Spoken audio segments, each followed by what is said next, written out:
The Buddha said, when I'm gone, in the last bit of his life, he said, don't follow or place all of your reliance on elders or teachers, but rather follow the Dharma, the universal law, and know these things for yourself. Know the forces of grasping and hatred and ignorance. Really know what they are. Let yourself see them. And know that it is possible to find freedom from these. If it weren't possible, I wouldn't tell you about it. He said, know that that's possible. And then as you live your life, be aware of what brings goodness about in your life, what brings freedom from grasping, hatred, and delusion. Nourish that which brings that freedom, sustain it and support it.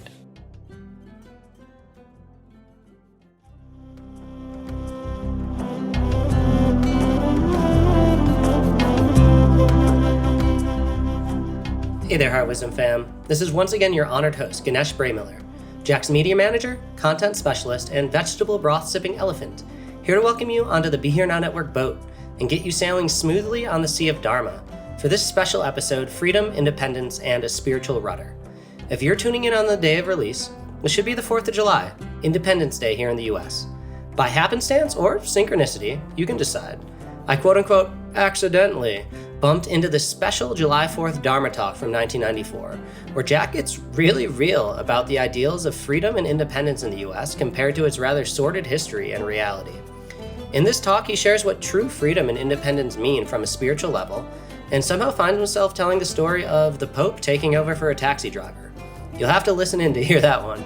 But in this episode, Jack is quoted saying about freedom. The Buddha, in his last bit of life, said, "When I'm gone, don't follow or place all of your reliance on elders or teachers, but rather follow the Dharma, the universal law, and know these things for yourself. Know the forces of grasping, hatred, and ignorance. Really know what they are. Let yourself see them, and know that it's possible to find freedom from these. If it weren't possible, I wouldn't tell you about it. Then, as you live your life, be aware of what brings goodness, what brings freedom from grasping, hatred, and delusion. Nourish that which brings that kind of freedom. Sustain it and support it." Now, personally, when I think of politics in America, I instantly remember when I moved across the country to Ojai to live with Raghu during the summer of 2020, driving literally coast to coast amidst the heated election season, the coronavirus pandemic, and the George Floyd protests. Growing up solely on the East Coast and spending most of my adult life in the hippie haven of Asheville, this was my first time seeing firsthand all the various flavors of the country, and it was wild. I noticed so many people blindly following others, either out of anger, ignorance, or fear. And I realized exactly what Jack shares here, that if we want true freedom from these afflictions, we need to stop following others and instead follow the Dharma, follow what is true in this world and true in our own hearts. So this is where practice, truth, and love must enter the fold, what Jack in this episode so elegantly calls our spiritual rudder. So, going into another possibly turbulent election season next year, I ask you the question that Jack poses at the end of the episode. When the waves get rocky, what is your personal spiritual rudder? Okay fam, it's time to steer this Be Here Now Network boat into some events and promos. We're turning one of Jack's favorite online courses, Buddhist Psychology, into a live course. Sign up before July 6th, and your enrollment will give you 2 online group question and answer sessions with Jack. Find this and more at jackkornfield.com. On July 24th, Jack is back for his online Monday Night Dharma Talk for Spirit Rock. You can head over to jackkornfield.com/events to sign up for that one. And if you're looking to foster digital sangha, I implore you to look into Tara Brock's and Jack's brainchild, Cloud Sangha, where you can find groups of whatever spiritual flavor you're looking for. Find this at cloudsangha.co and specific Jack Kornfield groups at cloudsangha.co/Jack Kornfield. So fam, it's time to navigate our personal vessel down the Dharma stream into this episode of Heart Wisdom, Freedom, Independence, and a Spiritual Rudder. May you be free, may you be happy, may you help others through your authenticity, and may you and yours live with smiling hearts. Namaste, y'all.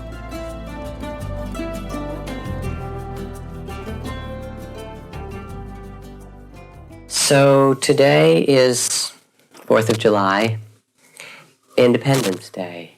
Independence, celebration of the creation 200 years ago of this particular society, this country as a society of people dedicated, in theory, to justice, to life, liberty, and the pursuit of happiness, right? That's the first few lines of the Declaration of Independence. We're going to be independent and free.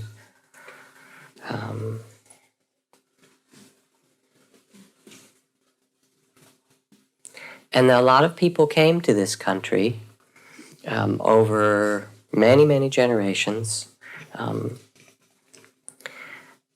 from circumstances which weren't free.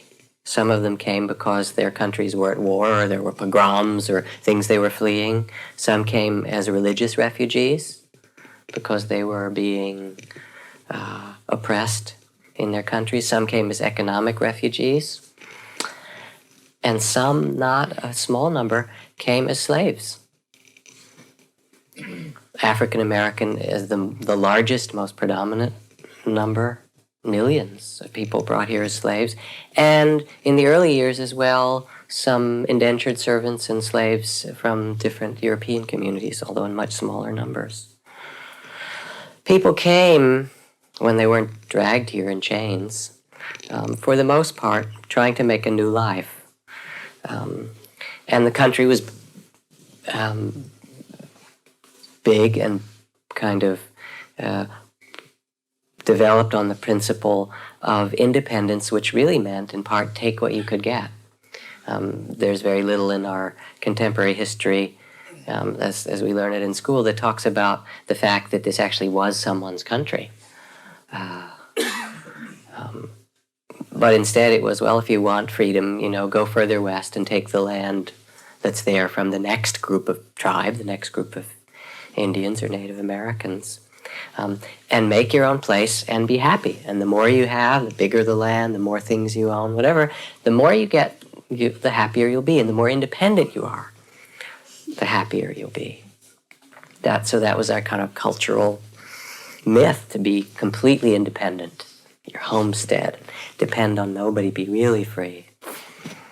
What does it mean to be free? In America, that you can do anything you want, is that freedom? You can own any kind of gun you'd like, even if it's a bazooka or some, terrible kind of weapon of mass destruction. But freedom is to have anything that you want, right? Or buy anything that you want. That's how our freedom is advertised a lot in some ways. I heard a joke. It happened during the Pope's visit to New York a few years ago. He was returning from this visit to the cardinals and cathedrals and so forth, had to return to Rome, and he was being taken to the airport in this limousine. And the Pope and his party, who were in this great big stretch limousine, said, we're late. The traffic is tight, but we're really late, so driver, step on it, please. But the driver wouldn't do it. The driver kind of went around the speed limit, and they opened the window again and said, please, we're going to miss the plane. This is important. This is the Pope. You got to drive faster. And the driver turned around and he said, I know that you are the Pope, sir. He said, but it's my job, and I've already gotten a couple tickets in the last 2 years. And if I get another speeding ticket, I lose my job. I have 5 kids. I've got a family. I can't do it. So the Pope thought about it for a bit. He said, I can help. He said, stop the car. Stopped the car. The Pope got out. He said, let me drive. So now the Pope's in the front seat. He said, you get in the back. So he's driving along. He really wants to get to his plane, going 70 or 75 miles an hour, and he gets pulled over.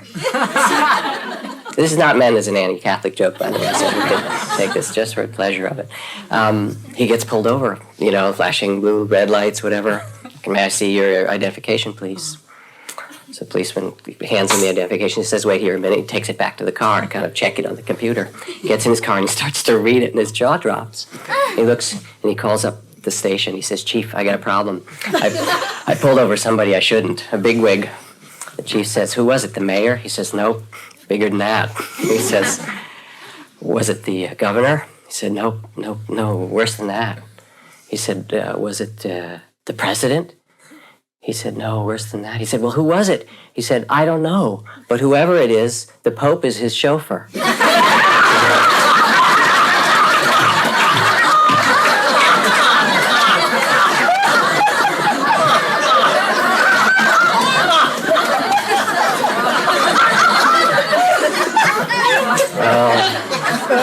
Forgive me.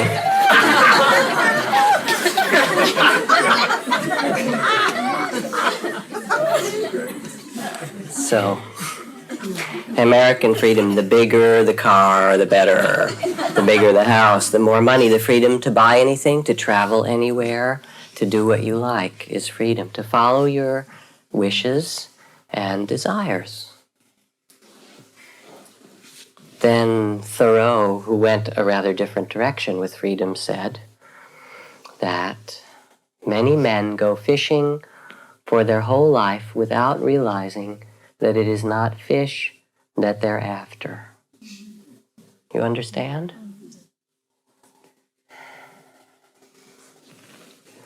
There was a study done recently, I mentioned it a month or two ago, of young people turning voting age, about their relationship to this land of freedom and independence. And then the questions that were posed to these people, this kind of poll, young people, they were asked if they were in trouble and arrested, did they believe that it was important that they should have a trial with a jury of their peers to judge them? And they said absolutely, and they were really strong about it. As Americans, we deserve a jury of our peers to judge our guilt or innocence. Then further down in this poll, they were asked how many had ever or would be willing to serve on jury duty. Well, nobody wanted to do that. They wanted the benefit of jury of their peers, but they wanted somebody else to serve on the jury. We live in a society which, at this time, an Independence Day, is for the first time in our history spending more as a nation, more of our money on prisons and the criminal justice system than on all of our schools and education put together. Imagine that. What does that say about freedom and independence to us, about desire, or what we foster in the human beings in this society?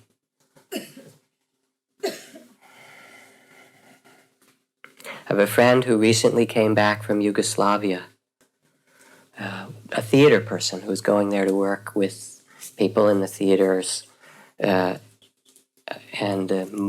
kind of arts community in Croatia, and very concerned about the situation there. And she came back, and she said a couple of the things that she had seen, started to tell me the stories. We had a few minutes together. She said, I had a circle for the young filmmakers and actors and theater directors and so forth that I was working with in Zagreb, and I asked them what was the effect of the war on their lives. And most of them said no effect at all. You know, they were doing their art, and sure, they all knew somebody who died, and it was Croatians, they were in Croatia, but it was villages over there. I don't think we can even use the word denial anymore because it's become too common. I think maybe the word trance would be a better word. That a kind of collective trance happens where we don't see what's happening around us. She said the worst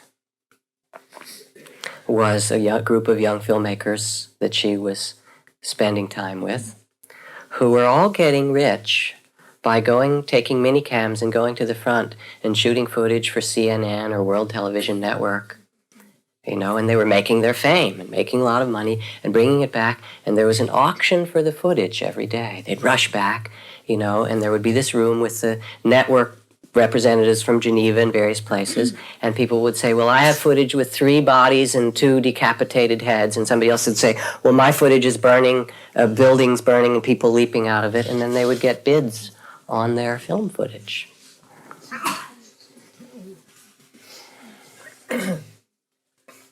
So there is a way in which we live in what is sometimes called in the Indian cycle of world systems. We live in part in the Kali Yuga, That is an age where the forces of greed and hatred and ignorance and prejudice and racism and fear and delusion are very strong. It doesn't say that there isn't wealth, because we clearly have that too, but that those other forces are very strong. The Buddha, after his enlightenment under the Bodhi tree, recited a poem or a song that begins, "O house builder, thou art seen at last." But I've seen a better translation than that, which is, "O prison builder, you are seen at last. No longer shall you build the prison of selfishness, fear, blindness, ignorance, grasping, hatred, and delusion. Free am I, free from all of that delusion and all of those forces, never again to be lost in that." So I talk about these things today because it is Independence Day, or Interdependence Day, better. And I want to ask you, what is your rudder in these times? In times where there is ease and beauty that many of us living in Marin experience, where there is a lot of wealth in many ways, and at the same time where we're debating whether the poorest and weakest members of our society are going to get cared for. Or Bosnia or Rwanda, or the epidemic of AIDS, or the other injustices that we know in our hearts happen in the land of what's supposed to be a place of justice. What is your rudder in the midst of this? When I fly on the airplanes, which I do a lot, teaching retreats and stuff, periodically, I don't know, every 10 or 20 or 30 flights, you hit a rough one. Last coming back from Europe a few weeks ago, we were bouncing so much in a sort of storm over the North Atlantic that all those things on top were opening and the suitcases were coming down and showering down in the aisles, and all the inside structure of the plane starts to shake, and the stewardesses are holding on, or the attendants or whatever they're called, in their chairs. And I remember landing in Denver airport a couple of years ago in a thunderstorm, and you see the lightning all around and stuff. And I sit in my seat, start to do loving kindness meditation for my daughter and my wife, who may never see me again, or may never see, and people I love. What do you do? What is your rudder when you hear that a good friend has cancer, or you turn the TV on and you see Rwanda, or the betrayals that happen to us as a society or individually? Because you can't take a teacher with you, and a philosophy doesn't help much on an airplane. So that's a question for you. Maybe I should just stop for a moment and ask, what do you do in the face of things in the Kali Yuga, personally or socially? How do you keep yourself true? Anybody? The thing that occurs to me that sometimes helps, I don't always remember to do it, is to extend a small kindness or act of generosity. To extend a small kindness to others, act of generosity. Thank you. Who is the person who came up to me during the break, the filmmaker? Where are you? You want to say what you said? I said, that recently during a surgery, I found that my meditation helped me. That I just accepted what was happening and went with it and took the meditation. And it gave me great peace and strength. From being really busy as an artist and filmmaker to having significant surgery, and then realizing, this is my place of practice, breathing, loving kindness meditation, slowing down when you can't walk fast, and taking your slow walk as it is the meditation. What else? Others had their hand up, please. Trying to experience the bigger picture of what's happening. Trying to experience a bigger picture. How do you do that? On the airplane. Mm-hmm. Just beginning to think about if I was going to die, what that might mean in the bigger picture. So, in some way to look at it from a higher place. From a higher place or some bigger perspective. Thank you. Please? I pray You pray. Wonderful. Do you pray to anything or one in particular, or just pray to God and to spiritual teachers. Mm-hmm. So prayer. Thank you. Parents of teenage children know that one really well. They go out the door and it's you've done your best and you pray. Others, please. Yes. First I went exploring and shopping for philosophies that would explain the suffering and karma theories and equip myself with the consolation of understanding that perspective. And that was good for about 25 years, and then I started looking at what might have motivated me to look for that kind of consolation. And so it's presently it's coming into a bit more inward exploration about my motives. And then maybe after that there will be more availability to act appropriately rather than just accepting it in a sort of Hindu passive type of way. Yes. So first looking for some way of understanding the suffering, the karma, looking for it, but then recognizing that that becomes consolation, that understanding is not really the solution to that sorrow, and then turning that question inward. Please, one more. The big picture plus turning it over. The big picture plus turning it over. So perspective and turning it over. Thank you. The Buddha said, when I'm gone, in the last bit of his life, he said, don't follow or place all of your reliance on elders or teachers, but rather follow the Dharma, the universal law, and know these things for yourself. Know the forces of grasping and hatred and ignorance. Really know what they are. Let yourself see them. And know that it is possible to find freedom from these. If it weren't possible, I wouldn't tell you about it. He said, know that that's possible. And then as you live your life, be aware of what brings goodness about in your life, what brings freedom from grasping, hatred, and delusion.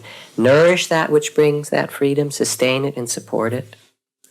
And be aware of what increases the unskillful things, how you get entangled, and reduce those things. Keep away from those things, diminish those things. When you know your own true way, your way will express the universal way, the Dharma. So this is a kind of independence, isn't it? In a way. It's not relying on someone or some philosophy or something, but it's seeing these very forces that create every possibility. The forces of love and the forces of hatred, the power of understanding and the power of delusion, trance. And seeing directly in our lives what is the source of each, what creates freedom, allows us to experience freedom, and what creates entanglement. So the first part of it is to see things the way they are. This is his recommendation for a rudder, to see the truth, to acknowledge the suchness of things. My good friend Ajahn Sumedho, who is the abbot of this big Buddhist monastery in England, goes out every morning with his monks, 80 monks in their various monasteries, with their begging bowls through the English countryside or in London. I've told this story sometimes in the past, when they first lived in this little flat in London, and he would go out every morning with his begging bowl, and very rarely would anyone put any food in it, but he just did it because he was a monk, and that's what you do. And then one morning he was walking through the park, and a man stopped him and said, "What are you?" He said, "I'm a forest monk from the forests of Southeast Asia, of Thailand." He said, "Well, what are you doing living in London?" "Well, the Buddhist Society offered us a little flat here, and I'm out with my begging bowl, because that's what monks do. Every morning allow people to feed us, and we just offer ourselves for that." And the man said, "Well, I have this beautiful forest, and I'd look for someone to take care of it. Will you take care of it if I put it in your bowl? Put a little note in, 1 forest, here you are, 400 acres. So But Ajahn Chah, our teacher, when he told us as monks that we must always go out in the morning, he mostly did it for us, for that, to live a kind of integrity in this life. No matter where you are, he said, go and do that, and take whatever's offered, nothing if that's what it is. But he said, there's one other reason for you to go out, and that is, I don't know how many of you have seen the film Little Buddha, but in it the Buddha has these messengers that come, that he lives in the palace, and then he sees a dead body, and he sees an old person, and he realizes the world was not the way he thought it was. And he sees a sick person, and he's shocked by these. And finally, the fourth of the great heavenly messengers that he sees when he goes out and looks in the world is a monk. And he says to his charioteer, who is that monk? And the charioteer said, that's someone who has taken into his heart the great question of human suffering and human freedom, and left the entanglements of his life to go and seek an inner peace and an inner freedom, which inspired the Buddha then to follow suit. So my teacher would say, so you must go out with your bowl every morning, with your robes and your shaved head, because you never know. There might be the Buddha standing on some street corner in London, just waiting for that sight of you to walk by, to be reminded. So what is our rudder? The rudder is to see what is true, no matter what, the suchness of things, the truth of change, the truth that the things that we get are fundamentally unfulfilling. Some of the poems or things I'll speak of as we go on tonight come from Sharon Salzberg's new book. I have her manuscript on loving kindness, which will be out at the end of the year. It's a wonderful book. W.H. Auden wrote, about suffering, they were never wrong, those old masters. How well they understood our human position. How it takes place when someone is eating, or opening a window, or just walking dully along. The things of our life, in the end, are not capable of fulfilling our hearts. What would renunciation then be as lay people? You're not monks or nuns. To recognize and accept what comes into our life, and to let go of what leaves our life, that's a kind of renunciation. To see that we cannot grasp or control most of the things of this world, or own it, and that fundamentally our happiness comes from our integrity. Without that, there is no real happiness. There's pleasure, but you remember the morning after, don't you? Come on, some of you must. I do, right? There's pleasure, which is what it is. Pleasure is just as much as it is. It's pretty empty after a while. What brings us fulfillment is seeing the truth and living with integrity. And so this is the rudder where we shift from the things outside ourselves. We shift our identity to our true nature, our Buddha nature. Can you rest in that when you go into surgery, or when the airplane wings are flapping, or when you face things in the society in the Kali Yuga where it looks like it's Rome? It really does sometimes, like a circus. The suffering of people is placed there as if it were part of the entertainment. And it's really why we come and sit, to reconnect with something that's deeper, that's timeless in us. The Buddha said, victory creates hatred, defeat creates suffering. Those who are wise strive for neither victory nor defeat. It's a really different message than the common one. Can you hear that? And yet it's true in the end. So the Dalai Lama said, I've failed in my campaign to help save Tibetan people and Tibetan culture. It's been a failure. And when he was essentially attacked by a large group of militant Tibetans who want to start fighting against the Chinese army, occupation army in Tibet. He said, if you must do that, you must do that. But I can't condone it, and I would simply have to resign as the head of state of Tibet. Because even if I have failed, and you think that way would succeed, it is not the Dharma, it's not the true way. No matter what, and I could not be a part of it. That's a rudder for you. That's a sense of integrity in the midst of very, very difficult conditions. And in that, there is a true independence. Independence from greed, independence from grasping, independence from hatred, independence from ignorance. That's a real freedom. Imagine that. A freedom in the midst of any kind of circumstances. And with that, naturally comes, like breathing in and breathing out, the respect for all life.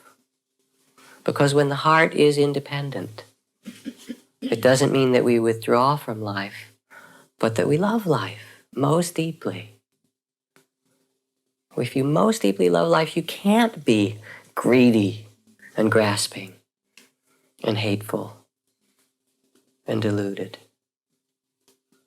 So from the independence of heart, independence of the changing conditions, knowing what's true and following it, comes this beautiful connection with life, the interdependence of life. There was an old forest teacher, Tangpulu Sayadaw, who came one year to the 3-month retreat that we taught every year in Massachusetts at the center, 3 months of silence. And one day I escorted a student, it was in the first days of that retreat, up to see him. And she had a brain tumor, brain cancer. And she'd been through all kinds of treatment, and finally they said, this is all we can do, there's no more we can do for you. So she was coming up to see him. And I thought he would look at her and say, well, now it's time to let go. Now it's time to die. Because medicine has done all that it can, and there's birth and old age, sickness and death. That's the natural law of things. And he was a teacher of that. He talked about that often. It was quite interesting, though. She came in the room and told him the whole story, and he said, come sit closer to me. And as a monk, he couldn't touch her, but he put his hands around her, and he spent this incredibly long time doing prayers and blessings and making holy water and making medicines. And he said, I want you to come and be with me every day during this retreat. And it was like it was his own daughter. It was like it was his own daughter. And he said, we must do everything we can to keep you alive because life is precious and you're here and you can practice. And if you die, we will teach you meditations so that you can know how to die well. But not prematurely. It was quite amazing. So there is in this freedom from grasping and hatred and ignorance, there is a kind of upwelling, a spontaneous and innate caring or loving kindness. There's the space for that, which is our true nature. In any moment, when the Buddha said, I became free, he said, I became free from selfishness. And in that moment, there is this spontaneous kindness. Now, when you do loving kindness meditation as a regular practice on retreat in an intensive way or at home, the recitations of may I be filled with loving kindness, may I be peaceful, have well-being of body and mind, and then you gradually learn to extend it to a benefactor, to friends and loved ones, to neutral people, and finally even to enemies, people that are difficult for you. You do this as a practice over and over again. After you've cultivated the quality of loving kindness very deeply for all of those categories, then often the teacher will test you, bring you in, and you really cultivated this, and say, all right, here's a test for you. Cultivated this sense of connection and interbeing with all things, love for all things. Now you're going through a forest, and you're attacked by a band of bandits who say they want to take one of your party, and that person will be killed. And you are with your benefactor, your friend, the neutral person that you've done your loving kindness for, and your enemy. Who do you sacrifice? So what was the answer? Yourself. Someone said yourself. How many would say that? Some of you. Does anybody have another answer? Remain silent, uncommitted. Remain silent, uncommitted. That's another answer. Any other answers? Your enemy. Certainly we've tried that. Call for volunteers. That's right.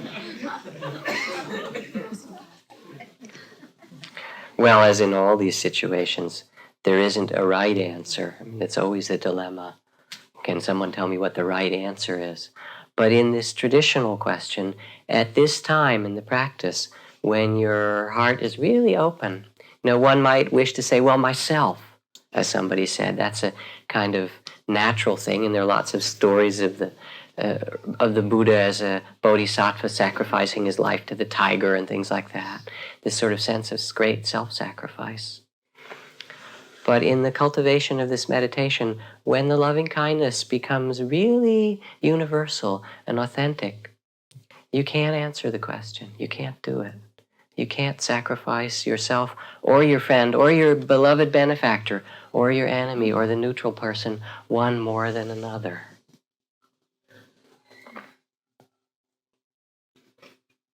We somehow confuse independence with the kind of aversion for dependence in our culture.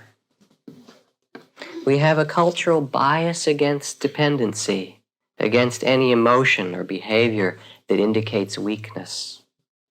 This is nowhere more tragically evident than the way we push our children beyond their limits and timetables. We establish outside standards as more important than inner experience when we wean our children, rather than trusting that they will wean themselves. When we insist our children sit at the table and finish their meals, rather than trusting they will eat well and enough if healthful food is provided on a regular basis. Or when we toilet train them at an early age, rather than trusting that they will learn to use the toilet when they're ready to do so. It is the nature of the child to be dependent, and it is the nature of dependence to be outgrown. Dependency, insecurity, and weakness are natural for children. They're the natural states for all of us at times, are they not? But for young children especially, they're the predominant condition, and they're outgrown. When we refuse to acknowledge the stages prior to mastery, we teach our children to hate and distrust their weakness and dependence. We start them on a lifetime of conflict with themselves, conflict with others, using external standards to set up an inner duality of what is immediately their experience versus how they're supposed to be. Begrudging dependency because it is not independence is like begrudging winter because it is not yet spring. Dependency blossoms into independence in its own sweet time. And true independence leads to interdependence. They're really the same.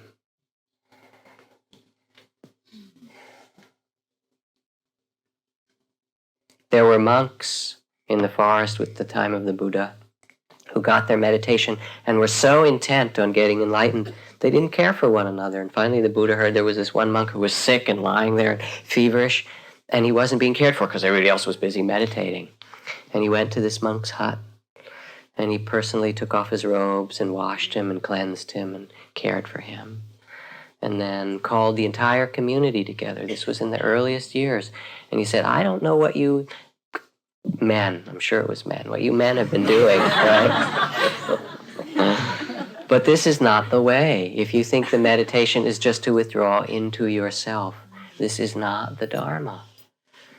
He said, this is one of your brothers who is sick. If you don't care for him, who will care for you? You should care for him as if he were the Buddha himself, which he is. And it's like those parables that came 500 or 600 years later. It's the same parables, really, isn't it? From Jesus. So what is our rudder? I suppose the biggest change I see in people in their spiritual practices, our personalities don't seem to change very much. I'm sure you've noticed that. Get more eccentric, maybe. But somewhere inside there's a kind of faith or knowing of what is true or what is just for oneself and others. And that, like loving kindness or compassion or speaking the truth, not just because you're supposed to, and sometimes when it's very painful, speaking the truth to self or others because your integrity is, in a sense, all you have, and you know it. You're really aware of it. That's the change. So you don't kill or steal or lie in the same ways, perhaps, when spiritual life really touches your heart, because you can't in the same way. If you find even a moment's freedom from grasping and hatred and ignorance, it's so sweet. All those other things are based on the body of fear. They're based on greed and fear. And the biggest change happens when you realize that's not the way. It's not how I can live anymore. The perfumes of sandalwood, jasmine, and rose bay drift as far as the winds will carry them, and no farther.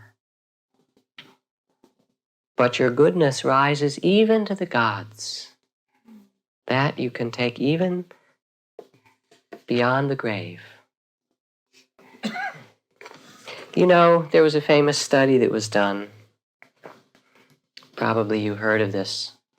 In some of those horrible places where we put old people in this culture. Remember how old people used to be part of the villages? But in the places where we don't have villages anymore, I'm not saying you should take your elderly parents and grandparents into your home. I don't know what you should do or what I will do. But I feel the loss of the village where we all help one another. And in one of those places, beautiful plants were brought into the room of every elderly person there. And half of the group were told, this is your plant to care for. Pay close attention to it, water it, care for it. It's your responsibility. We want to give it to you. Please look out for it. And in the other half of the rooms, here's a beautiful plant for you to enjoy. We'd like you to enjoy it as much as you like, but you don't have to worry about it. Our staff will care for it for you. We'll take care of it so you can just enjoy it. And after a year, the people who had to care for their plant lived statistically longer and healthier and were rated by the other members of the community as more connected. Just from that simple thing of caring for the plant, for the damn plant. I mean, think about it. It says something really deep about our life and maybe about what real freedom is. The thought manifests as the word manifests as the deed develops into habit, the habit hardens into character. So watch the thoughts and its ways with care, and let it spring from love born out of concern for all beings. One of the things that is a rudder in these times is to know that no matter what the circumstances, we can plant seeds.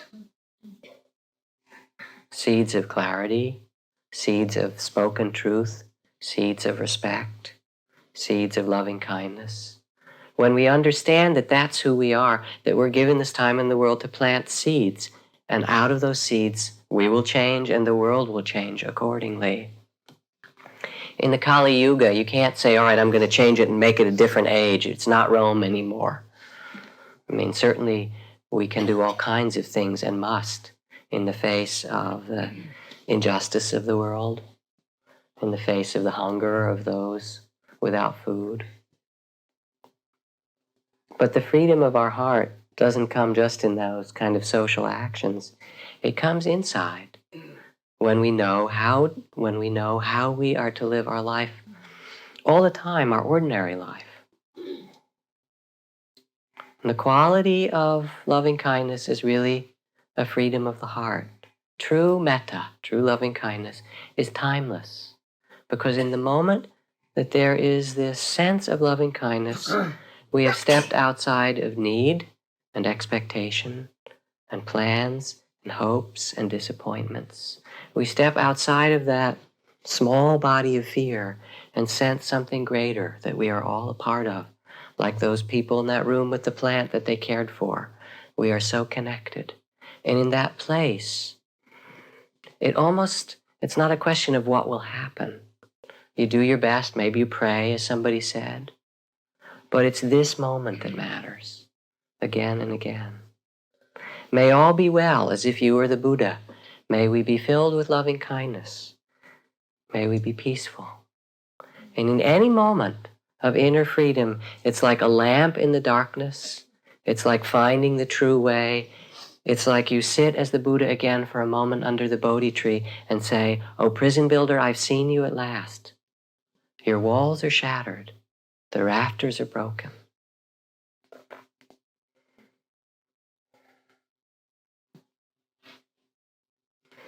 I don't know that these talks are really of much value.